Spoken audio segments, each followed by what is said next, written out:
10절까지 말씀입니다. 또 이르시되 어떤 사람에게 두 아들이 있는데 그 둘째가 아버지에게 말하되 아버지여 재산 중에서 내게 돌아올 분깃을 내게 주소서 하는지라.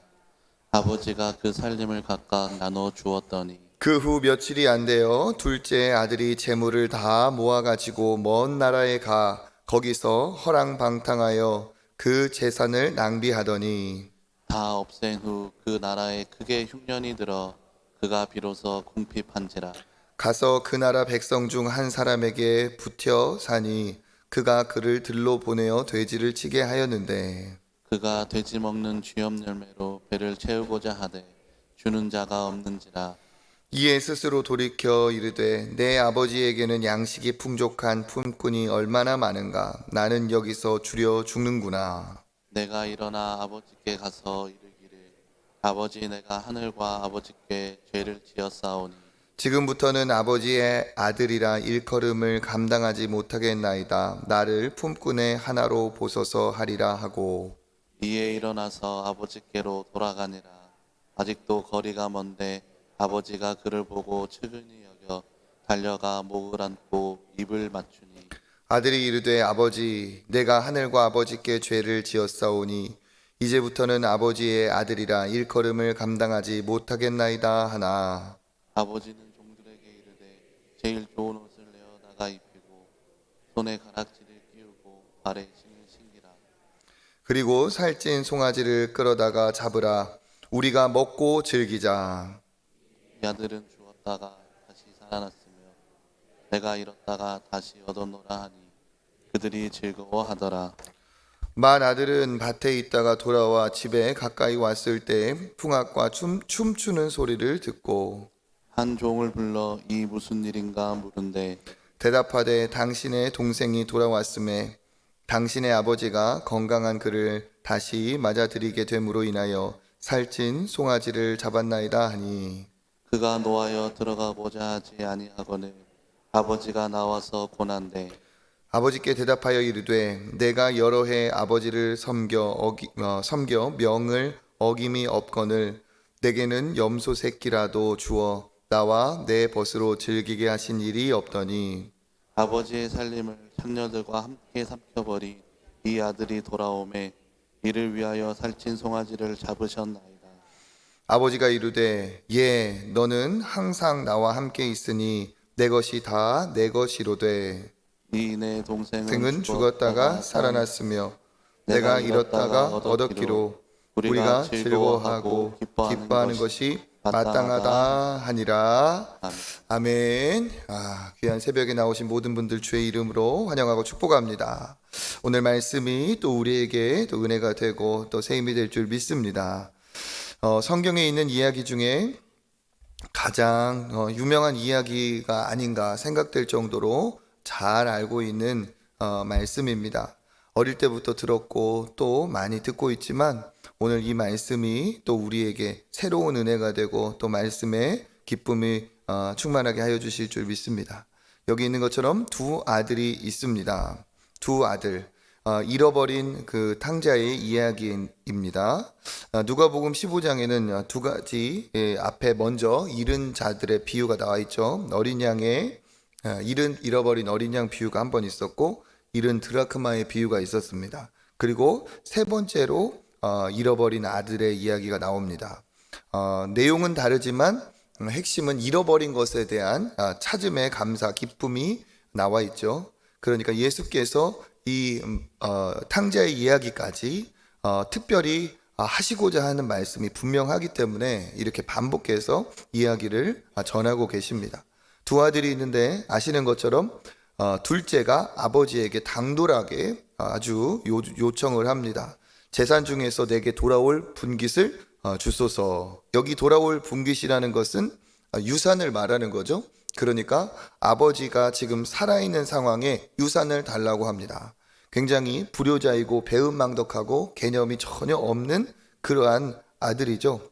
그래서 그 아버지에게 자기 유산을 요구합니다. 여기에서 아버지가 그 살림을 각각 나누어 줬다라고 말을 하는 이 안에서는 어떻게 이 아버지의 마음이라든지 이 아들이 얼만큼 떼를 쓰고 난리를 쳐서 받아냈는지는 나타나 있지 않습니다. 그렇지만 아버지는 그에게 그렇게 요청을 더 들어주었고 살림을 주었습니다. 장남이 있고 둘째 아들이 있죠. 장남은 큰아들로서 2배를 받기 때문에 두목을 받았을 것이고 그 중에 또 나머지 반절을 우리 둘째가 받았을 겁니다. 이 둘째가 받은 이후에 어떻게 하는지 우리 13절 한번 읽어보겠습니다. 그 후 며칠이 안 돼요. 재물을 다 모아가지고 먼 나라에 가 거기서 허랑방탕하여 그 재산을 낭비하더니 아멘. 며칠이 안 돼요. 그러니까 그냥 받은 유산이 땅이 되었건 물건이 되었건 며칠이 안 돼요라는 이 상황에서 어떻게 했을까요? 가지고 갈 수 있는 것으로 다 재산을 이제 환전을 했겠죠.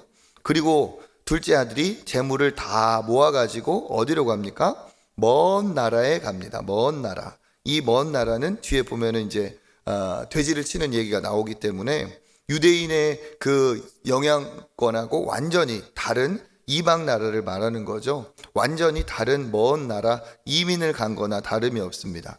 먼 나라에 아버지가 생각나지도 않고 아버지의 영향력이 전혀 없는 그런 먼 나라로 이 사람은 떠납니다. 거기에서 어떻게 하죠?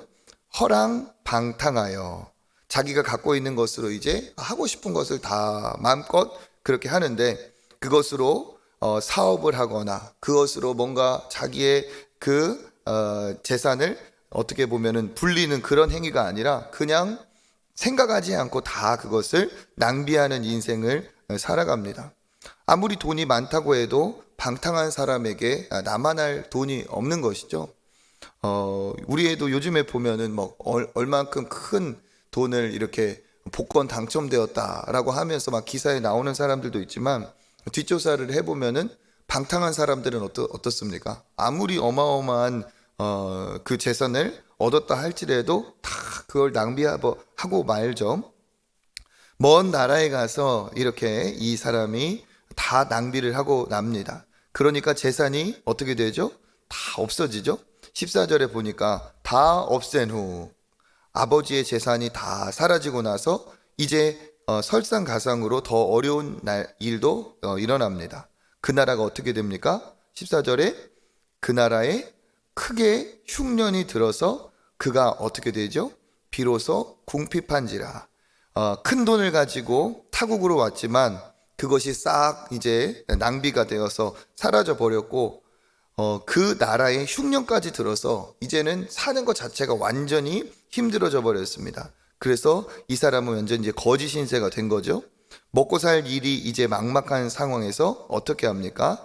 우리 15절 16절 읽어보겠습니다. 가서 그 나라 백성 중 한 사람에게 붙여 사니 그가 그를 들로 보내어 돼지를 치게 하였는데 그가 돼지 먹는 쥐엄 열매로 배를 채우고자 하되 주는 자가 없는지라. 아멘. 그 나라 백성 중 한 사람에게, 여기 이 사람은 이제 타국인이죠. 그 사람에게 이제 어떻게 삽니까? 붙여 산다. 흔히 말하는 것처럼 빌붙어서 사는 인생이 되었습니다. 이 사람은 한때 큰 아주 의롭고 좋은 인덕과 많은 재산을 가진 그 가정에 아주 촉망받는 그런 참 귀하게 대접받는 아들이었는데 이제는 돼지를 치는 신세가 되었습니다. 그리고 16절에 보니까 어떻게 되었습니까? 배를 채우고자 하되, 돼지 먹는 열매로 채우고자 하되 어떻게 했다고요? 그걸 먹은 것도 아니에요. 주는 자도 없어서 그것조차도 먹지 못하는 그런 인생이 됐습니다. 작은 아들과 큰 아들의 이야기가 나오는데요. 오늘 이 작은 아들은 뭡니까? 하나님을 떠난 그 인간의 신세에 대해서 이야기를 하고 있죠. 이게 뭡니까? 하나님은 긍휼의 아버지이시고 이 작은 아들은 죄로 인해서 자기 맘대로 자기가 주인이 되어 사는 인생을 얘기합니다. 이 먼 나라는 뭡니까? 하나님을 떠난 인간의 세상을 얘기하고 있어요. 어디가 되었든 자기가 주인이 되어 살아가는 그 먼 나라를 얘기하고 있습니다. 자기가 가진 것이 많고 할 수 있는 것이 많다고 생각하면서 먼 나라, 하나님을 떠난 나라에서 자기 맘대로 인간이 주인 되어서 죄인들은 살고 있습니다. 잠깐은 허랑방탕하는 이 시간 가운데 즐길 수도 있고 또 세상이 재밌다라고 말할 수 있어요. 그렇죠? 그런데 어떻게 됩니까? 반드시 재산은 다 낭비가 되고 떨어집니다. 우리에 비유하면 젊을 때 얼마나 신이 납니까? 그렇죠? 잠시 내가 버는 돈으로 즐기면 얼마나 돈을 쓰는 재미가 얼마나 좋습니까? 시간도 그렇고 물질도 그렇고 때가 되면 다 어떻게 된다는 거죠? 다 바닥이 난다는 겁니다. 우리가 날마다 건강한 것 같지만 거울을 보니 어느새 흰머리가 나 있고 돈이 얼마나 많은 것 같다 할지라도 그 돈이 우리에게 만족을 주지 못하죠. 반드시 이 세상에는 하나님을 떠난 인생은 낭비하는 인생이 되고 만다는 겁니다. 거기다가 더 어떻게 됩니까? 그 나라에 흉년이 든다. 무슨 말이죠? 이 세상에서 하나님을 떠난 인간이 절대로 안식할 수 없고 이 세상에서 하나님을 떠난 이 죄악된 세상에서는 반드시 어려움이 오게 되었다는 사실입니다. 그래서 하나님을 떠난 인간은 결국은 궁핍한 인생이 될 수밖에 없다는 것을 얘기하고 있습니다. 그 비참함이 이제 여기 이 둘째 아들이 배를 채우고자 하나, 돼지 먹는 열매로 채우고자 하나 그것을 주는 자가 없는지라. 하나님을 떠난 인생의 비참함이 결국은 이와 같은 것이죠. 네. 팀 켈러라는 유명한 목사님이 계시는데 그분이 지은 책 중에 이런 얘기가 있어요. 인간은 우상을 섬기는데 그것이 아무리 좋아 보인다 할지라도 모든 우상은 반드시 그를 섬긴 자를 배신하고 만다. 어떠한 것도 하나님 대신 붙잡고 산 것은 그것은 우리에게 비수를 꽂고 맙니다. 여기 있는 탕자 역시도 마찬가지죠. 믿을 것이 아무것도 없는 불쌍한 인생이 됩니다. 그러다가 이 사람이 어떻게 됩니까? 깨닫게 되죠. 우리 17절 읽어보겠습니다. 이에 스스로 돌이켜 내 아버지에게는 양식이 풍족한 품꾼이 얼마나 많은가. 나는 여기서 줄여 죽는구나. 여기에서 자기의 비참함을 깨닫게 되죠. 아버지를 생각하게 됩니다. 그리고 아버지에게는 품꾼도 얼마나 많은가. 그 아버지는 품꾼도 풍족한데 나는 여기서 죽을 신세가 되었구나 하면서 18절에 일어나 아버지께로 가서 내가 아버지께 죄를 지었다고 얘기를 하자. 그리고 아버지의 아들이라 감당함을 여기지 못하겠다 하고 내가 아버지께 달려가야겠다 얘기를 하고 있습니다. 여기에서 비참한 것이 이 사람에게는 참 비극이지만 이 인생의 바닥에서 비참함이 또 한 가지 이렇게 실마리가 되고 있어요. 뭐가 되고 있습니까? 아버지께로 돌이키는 이 실마리, 아버지께로 돌이키는 통로가 되는 것이죠. 그러니까 우리가 이 당하는 고난이 우리에게는 참 어려운 것이지만 그 비참함이 하나님을 붙잡게 되는 또 통로가 되기도 한다는 사실입니다. 이 사람도 그래서 어떻게 합니까? 자기의 비참함을 깨닫고 아버지께로 돌아가기로 이제 마음을 먹죠. 그러면서 실제로 아버지께로 돌아갑니다. 일어나서 돌아갑니다. 그랬더니 우리 20절과 21절 읽어보겠습니다. 이에 일어나서 아버지께로 돌아가니라. 아직도 거리가 먼데 아버지가 그를 보고 측은히 여겨 달려가 목을 안고 입을 맞추니 아들이 이르되 아버지 내가 하늘과 아버지께 죄를 지었사오니 지금부터는 아버지의 아들이라 일컬음을 감당하지 못하겠나이다 하나 아멘. 일어나서 아버지께로 돌아가니라. 내가 잘못했다 여기에 멈추지 않고 어떻게 합니까? 이 아들이 살 방도는 아버지께로 돌아가는 거죠. 그냥 실수했다 후회하는 수준이 아니라 실제로 아버지께로 돌아갑니다. 그때 아버지가 어떻게 하고 있습니까? 아직도 거리가 먼데 아버지는 이 아들을 멀리서부터 보고 있습니다. 어쩌면 아버지가 이 아들이 오기를 기다리면서 서 있었을 수도 있겠죠. 먼 거리에 있는 그를 알아보고 달려가서 어떻게 합니까? 측은히 여겨서 목을 안고 입을 맞춥니다. 얘기하자면 한도 끝도 없어가지고 빨리빨리 지나가야 되겠어요. 그죠? 죄를 지었사오니 아들이라 일컬음을 받지 못하겠습니다. 그 다음에 원래 무슨 말까지 하려고 했어요? 품꾼의 하나로 봐주십시오 하려고 했는데 그 말을까지 하지 못하도록 아버지가 입을 막고 어떻게 합니까?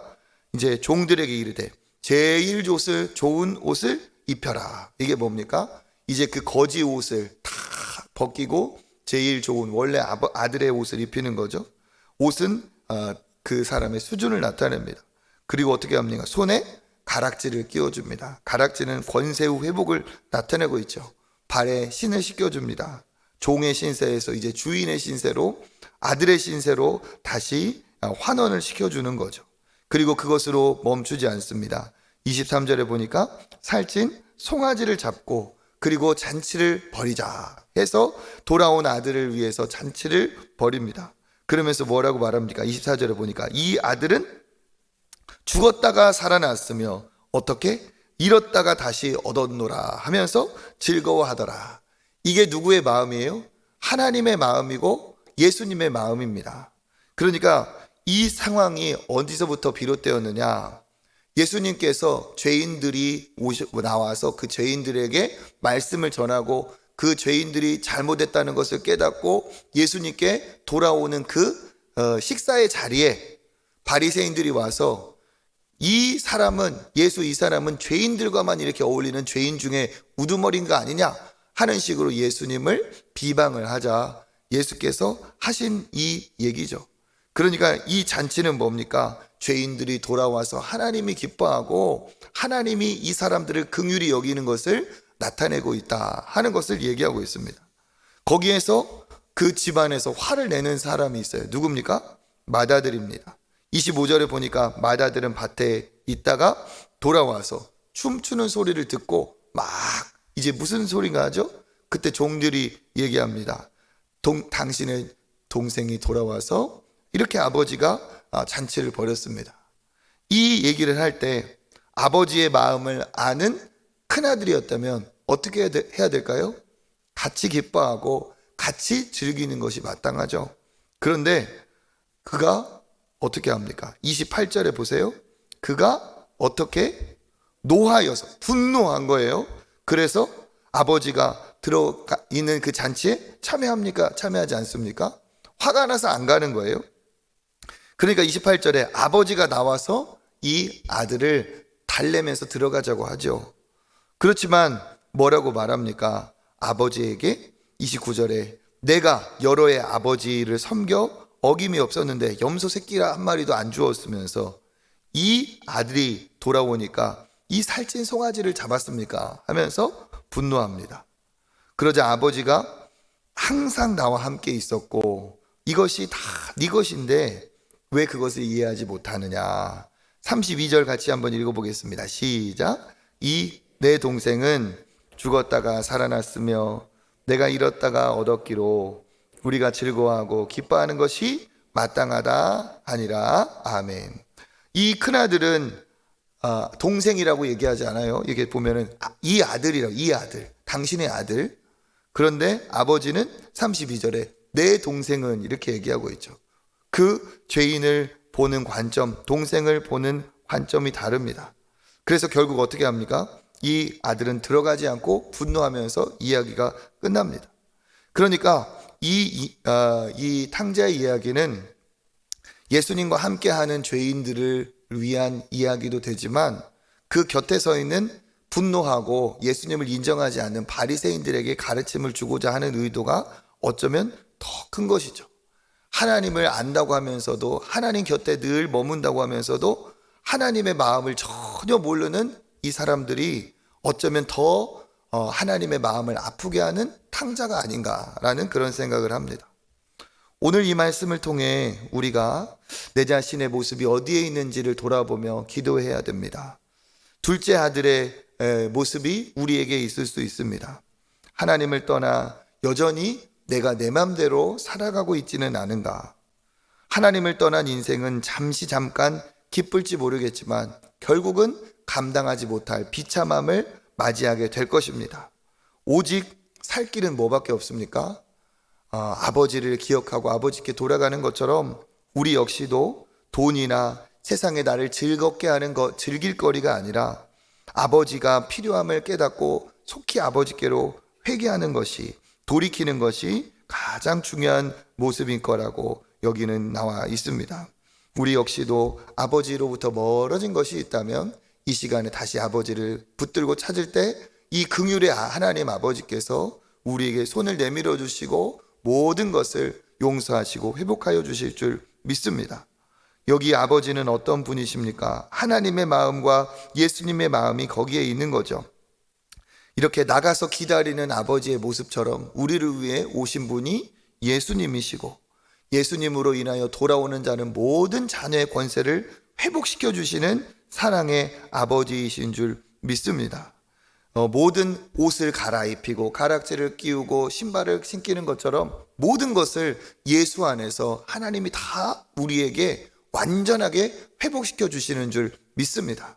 자녀된 권세, 자녀된 은혜를 가지고 오늘도 내 부끄러움을 생각하여 멀리 아버지를 떠날 것이 아니라 오늘도 하나님 앞에 나아갈 때 하나님께서 더 기뻐하여 주시고 우리를 안아주실 줄 믿습니다. 제일 중요한 메시지가 있습니다. 큰아들을 통한 메시지이죠. 예수님의 마음을 모르고 하나님의 마음을 모르는 바리새인들의 이야기가 있습니다.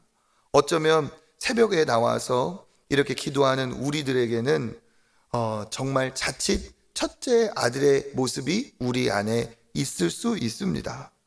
한때는 이 둘째 아들처럼 울며 주님 앞에 찾아왔지만 교회 오래 다니다 보니까, 신앙생활 오래 하다 보니까 어느덧 용서받은 감격과 감사는 다 사라지고 우리 안에 이 큰아들의 마음 같은 그러한 정말 딱딱한 마음으로 우리가 변질되고 굳어질 가능성이 있습니다. 우리에게 중요한 건 뭡니까? 교회를 오래 다니고 여러 가지 일을 하고 내가 하나님 앞에 의롭다라고 내세울 것들이 늘어나고 이것이 아니라 우리는 둘째 아들의 마음과 같이 하나님 앞에 구원받은 자격 없는 죄인임을 날마다 인정하면서 하나님 앞에 늘 은혜로 순수한 용서받은 탕자의 마음으로 감사하며 겸손하게 주님 앞에 우리의 마음을 드려야 될 줄 믿습니다.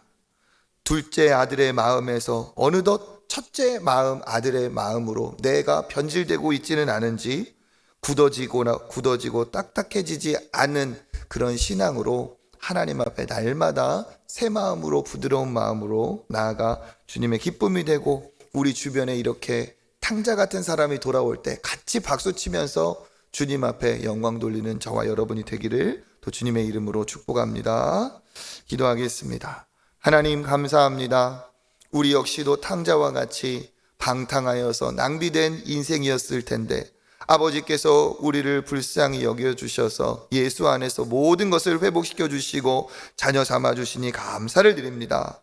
아버지, 이 감사와 감격이 날마다 넘치게 하여 주시고 주님 앞에 나아갈 때마다 늘 아버지 젖은 눈으로 하나님 앞에 감사하는 우리 되게 하여 주시옵소서. 뿐만 아니라 교회에 오래 다니며 신앙생활이 오래되며 우리에게 어느덧 이 큰아들의 마음이 있지 않은지 돌아보게 하여 주시고 날마다 하나님 돌이켜서 하나님 아버지의 마음을 우리가 알고 그 마음으로 아버지 시대를 보고 또 우리 교회를 보고 나를 보는 우리들 될 수 있도록 역사하여 주시옵소서. 기도할수록 우리가 더 헌신할수록 하나님 앞에 더 부드러운 자, 낮아지는 자가 되게 하여 주시옵소서. 오늘도 하나님 앞에 기도하며 나아갈 때 은혜를 더하여 주시고 특별히 하나님 주시는 은혜로 더 풍성한 아버지 변화와 축복이 넘치게 하여 주시옵소서. 감사드리며 예수님의 이름으로 기도드립니다.